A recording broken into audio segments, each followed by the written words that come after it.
Hi, ಇವತ್ತಿನ ದಿವಸ ನಾನು ನಿನಗೆ ನಾಲಿಗೆ ರುಚಿಗೆ ಸೋತು ಒಬ್ಬ ರಾಜನ ಕೈಯಲ್ಲಿ ಅವನ ಅರಮನೆಯಲ್ಲಿ ಬಂಧಿಯಾಗಿ ಹೋದಂಥ ಒಂದು ಜಿಂಕೆ ಕಥೆನ ಹೇಳ್ತಾ ಇದ್ದೀನಿ. ಒಂದು ಜಿಂಕೆ ಇದೇ ರೀತಿ ಅದು ಕಾಡಲ್ಲಿ ವಾಸ ಮಾಡ್ತಾ ಇದ್ದಿದ್ದು. ಆಗಾಗ ಹುಲ್ ಮೇಯ್ತಾ ಮೇಯ್ತಾ ರಾಜನ ಉದ್ಯಾನವನದ ಹತ್ತಿರಕ್ಕೆ ಬರುತ್ತೆ. ಉದ್ಯಾನವನದ ಹತ್ತಿರ ಮನುಷ್ಯರು ಓಡಾಡ್ತಾ ಇರ್ತಾರಲ್ವಾ, ಆ ಉದ್ಯಾನ ಅಂತಂದಮೇಲೆ ಅದನ್ನು ನೋಡ್ಕೊಳ್ಳೋಕ್ಕೊಬ್ಬ ಉದ್ಯಾನ ಪಾಲಕ, ವನಪಾಲಕ ಇರ್ತಾನಲ್ವಾ, ಅವನ ಕೈಯಲ್ಲಿ ಏನಾದರೂ ಸಿಕ್ಕಿಬಿದ್ರೆ ಅಂತಲೂ ಯೋಚನೆ ಮಾಡಲ್ಲ. ಮೊದಲೇ ಜಿಂಕೆಗಳು ವಾಸನೆ ಬಗ್ಗೆ ಚುರುಕಾಗಿರ್ತವೆ. ಮನುಷ್ಯರು ವಾಸನೆ ಯಾರು ಹತ್ತಿರ ಬಂದರು ಅಂತ ಗೊತ್ತಾದರೆ ಬೇಗ ಓಡೋಗ್ತಾ ಇರ್ತವೆ. ಆದರೂ ಅದಕ್ಕೇನೋ ಚಪಲ.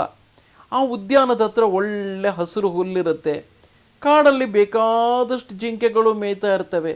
ಇಲ್ಲಿ ಒಳ್ಳೆ ಹಸಿರು ಹುಲ್ಲಿರುತ್ತಲ್ವಾ, ಉದ್ಯಾನದ ಹತ್ರ ಯಾರು ಬಂದು ಮೇಯ್ತಾರೆ? ಅದನ್ನು ಚೆನ್ನಾಗಿ ಮೇಂಟೈನ್ ಮಾಡಿರ್ತಾರೆ. ಅಲ್ಲಿ ಹೋಗಿ ತಿನ್ನಬೇಕು ಅಂತ ಚಪಲ. ಒಂದು ದಿವಸ ಆ ಉದ್ಯಾನವನ ನೋಡ್ಕೋತಾ ಇರ್ತಾನಲ್ಲ ಒಬ್ಬ ವನಪಾಲಕ, ಅವನು ರಾಜನ ಹತ್ರ ಹೋಗಿರ್ತಾನೆ. ರಾಜ ಅವನನ್ನು ಕೇಳ್ತಾನೆ, ಉದ್ಯಾನದ ಹತ್ರ ಏನಾದರೂ ವಿಶೇಷ ನಡೀತಾ ಇದೆಯಾ ಅಂತ.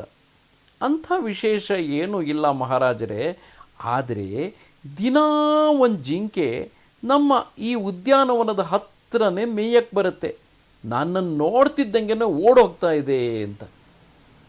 ಆಗ ರಾಜ ಹೇಳ್ತಾನೆ, ಏನಾದರೂ ಮಾಡಿ ಅದನ್ನು ಹಿಡ್ಕೊಂಡು ಬರೋಕ್ಕಾಗತ್ತಾ ನಿನಗೆ ಅಂತ.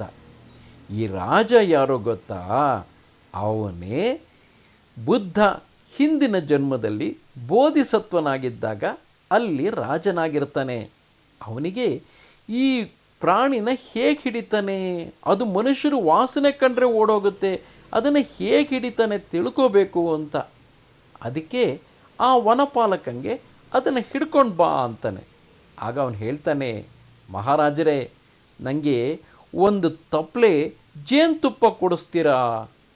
ನಾನು ಆ ಜಿಂಕೆನ ಹಿಡ್ಕೊಂಡು ಬರ್ತೀನಿ ಅಂತ. ರಾಜಂಗೂ ಆಶ್ಚರ್ಯ, ಅಲ್ಲ, ಜೇನುತುಪ್ಪ ತಗೊಂಡೋಗಿ ಜಿಂಕೆ ಹೇಗೆ ಹಿಡಿತಾನೆ? ಸರಿ, ಅರಮನೆಯಿಂದ ಒಂದು ತಪ್ಪಲೆನಲ್ಲಿ ಜೇನುತುಪ್ಪ ಕೊಟ್ಟು ಕಳಿಸ್ತಾರೆ. ಆ ವನಪಾಲಕ ಎಷ್ಟು ಬುದ್ಧಿವಂತ ಗೊತ್ತಾ? ಅವನೇನು ಮಾಡ್ತಿರ್ತಾನೆ, ಒಂದಷ್ಟು ಕಡೆ ಹುಲ್ಲು ಹಾಕ್ಬಿಟ್ಟು ಅದ್ರ ಮೇಲೆ ಜೇನುತುಪ್ಪನ ಸವರ್ತಾನೆ. ಅದೇ ಜಿಂಕೆ ಬರುತ್ತಲ್ಲಿಗೆ ಬಂದು ಆ ಜೇನುತುಪ್ಪ ಸವರಿರೋ ಹುಲ್ಲನ್ನು ತಿನ್ನುತ್ತಲ್ಲ, ಅದಕ್ಕಿವಾಗ ನಾಲ್ಗೆ ರುಚಿ ಹತ್ಕೊಂಡ್ಬಿಡ್ತು. ಒಳ್ಳೆ ಸಿಹಿಯಾಗಿದೆ ಹುಲ್ಲು. ಆಮೇಲೆ ಅದು ನೋಡ್ತಾ ಇರುತ್ತೆ, ಎಲ್ಲೆಲ್ಲ ಆ ಥರ ಜೇನುತುಪ್ಪ ಇರೋಂಥ ಸಿಹಿಯಾಗಿರೋ ಹುಲ್ಲಿದೆಯೋ ಅದನ್ನೇ ಹುಡ್ಕೊಂಡು ತಿಂತಾ ಇರುತ್ತೆ. ಹಾಗೇ ಆ ವನಪಾಲಕ ಅದಕ್ಕೆ ಬೇಕಂತಿಗೆ ತಾನೇ ಹುಲ್ಲು ಕಿತ್ಬಿಟ್ಟು ಅದಕ್ಕೆ ಸ್ವಲ್ಪ ಜೇನುತುಪ್ಪನ ಅಂಟಿಸ್ಬಿಟ್ಟು ಅದಕ್ಕೆ ತಿನ್ಸಕ್ಕೆ ಶುರು ಮಾಡ್ತಾನೆ. ಅದಕ್ಕೆ ಅವಾಗ ಆ ವನಪಾಲಕನ ಮೇಲೂ ವಿಶ್ವಾಸ ಬರುತ್ತೆ. ಓ, ಇವನೇನು ಮಾಡಲ್ಲ, ಇವನು ನನಗೆ ಒಳ್ಳೆ ಸಿಹಿಯಾಗಿರೋ ಹುಲ್ಲು ಕೊಡ್ತಾನೆ ಅಂತ ಅವನು ಹಿಂದಿಂದೇನೇ ಬರ್ತಾ ಇರುತ್ತೆ. ಅವನು ಎಷ್ಟು ಚಾಲಾಕಿ ಗೊತ್ತಾ? ಒಂದು ದಿವಸ ಏನು ಮಾಡ್ತಾನೆ, ಒಂದು ದೊಡ್ಡ ಮೂಟೆ ತುಂಬ ಆ ಹುಲ್ಲು ತುಂಬ್ಕೊಂಬಿಟ್ಟು ಅಷ್ಟೇ ಹುಲ್ಲು ತೆಗೆಯೋದು, ಅದಕ್ಕೆ ಸ್ವಲ್ಪ ಜೇನುತುಪ್ಪ ಸವರೋದು, ಆ ಜಿಂಕೆಗೆ ತಿನ್ನಿಸೋದು ಮಾಡ್ತಿರ್ತಾನೆ.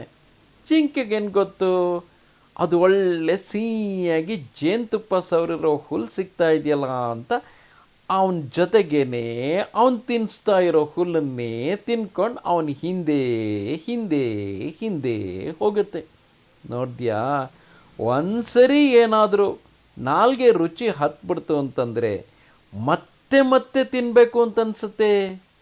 ಮನೆಯಲ್ಲಿ ಅಮ್ಮ ಒಂದೊಂದು ಸರಿ ನಿನಗೆ ಚಾಕ್ಲೇಟ್ ಕೊಡಲ್ಲ, ಬಿಸ್ಕತ್ ತಿನ್ನಬೇಡ, ಇದನ್ನೆಲ್ಲ ತಿನ್ನಬೇಡ, ತಿಂಡಿಗಳು ತಿನ್ನಬೇಡ ಅಂತ ಯಾಕೆ ಹೇಳ್ತಾಳೆ?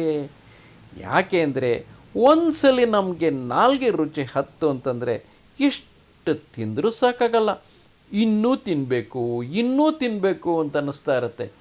ತುಂಬ ತಿಂದರೆ ಏನಾಗುತ್ತೆ ನಿಂಗೆ ಗೊತ್ತಲ್ವಾ? ಹೊಟ್ಟೆ ನೋವು ಬರುತ್ತೆ. ಹೊಟ್ಟೆ ನೋವು ಬಂದರೆ ತಡ್ಕೊಳಕ್ಕಾಗತ್ತಾ? ಆಮೇಲೆ ಎಲ್ಲ ಪ್ರಾಬ್ಲಮ್ಮು ಶುರುವಾಗುತ್ತೆ. ಅದಕ್ಕೆ ಅಮ್ಮ ಇಷ್ಟು ಅಂದರೆ ಇಷ್ಟೇ ಸಾಕು ಮತ್ತೆ ಕೊಡಲ್ಲ ಅಂತ ಜೋರು ಮಾಡೋದು. ಇಲ್ಲಿ ಜಿಂಕೆ ಕಥೆ ಏನಾಯ್ತು ಗೊತ್ತಾ? ಪಾಪ ಅವನು ಹುಲ್ಲು ತೋರಿಸ್ತಿದ್ದ, ಜೇನುತುಪ್ಪ ಸವರಿರ್ತಿತ್ತು, ಸಿಹಿಯಾಗಿರ್ತಾ ಇತ್ತು. ತಿನ್ಕೋತ ತಿನ್ಕೋತ ಅದಕ್ಕೆ ತಾನು ಎಲ್ಲಿ ಹೋಗ್ತಾ ಇದ್ದೀನಿ ಅಂತಲೂ ಗೊತ್ತಾಗಿಲ್ಲ. ಆ ಜೇನುತುಪ್ಪ ಸವರಿರೋ ಹುಲ್ಲಿನ ಆಸೆಗೆ ಅವನ ಹಿಂದೆ ನಡ್ಕೊಂಡು ಅದು ಸೀದಾ ಅರಮನೆ ಆವರಣದೊಳಗೆ ಹೋಗ್ಬಿಡುತ್ತೆ.